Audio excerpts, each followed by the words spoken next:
गहरे जंगल में एक बूढ़ी गाय थी जिसका नाम गौरी था। गौरी अपने जीवन के आखिरी दिनों को सुकून से बिताना चाहती थी। एक शाम जब वह हरे भरे मैदान में घास चर रही थी, एक खूंखार बाघ ने उसे देखा। बाघ का नाम तारक था, जो अपनी ताकत पर बहुत घमंड करता था। जैसे ही गौरी ने तारक को अपनी ओर बढ़ते देखा, वह डर के मारे इधर उधर भागने लगी। तारक भी उसका पीछा करने लगा। भागते भागते गौरी एक पुराने तालाब में जा पहुंची। घबराई हुई गौरी उस तालाब के अंदर घुस गई।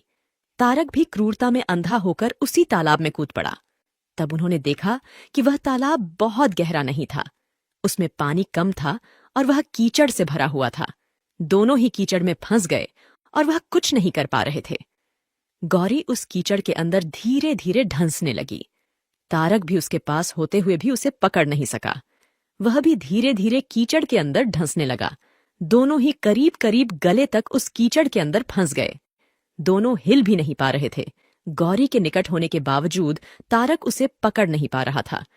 गौरी ने शांत भाव से तारक से पूछा, क्या तुम्हारा कोई गुरु या मालिक है? तारक ने गुर्राते हुए कहा, मैं तो जंगल का राजा हूँ, मेरा कोई मालिक नहीं, मैं खुद ही जंगल का मालिक हूँ।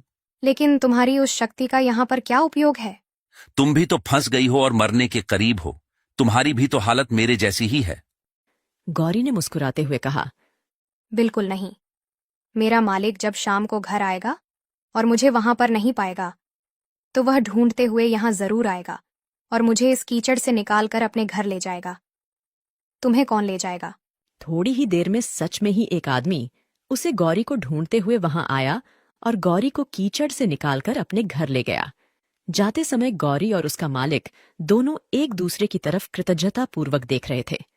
वे चाहते हुए भी उस बाघ को कीचड़ से नहीं निकाल सकते थे, क्योंकि उनकी जान के लिए वह खतरा था। इस घटना से गौरी और उसके मालिक के बीच का लगाव और भी गहरा हो गया, जबकि तारक को अपने अहंकार की कीमत चुकानी पड़ी। इस कहानी में गाय समर्पित हृदय का प्रतीक है, बाघ अहंकारी मन है और मालिक ईश्वर का प्रतीक है। कीचड़ यह संसार है और यह संघर्ष अस्तित्व की लड़ाई है। किसी पर निर्भर नहीं होना अच्छी बात है, लेकिन मैं ही सब कुछ हूं, मुझे किसी के सहयोग की आवश्यकता नहीं है। यही अहंकार है और यहीं से विनाश का बीजारोपण हो जाता है। ईश्वर से बड़ा इस दुनिया में सच्चा हितैषी कोई नहीं होता, क्योंकि वही अनेक रूपों में हमारी रक्षा करता है।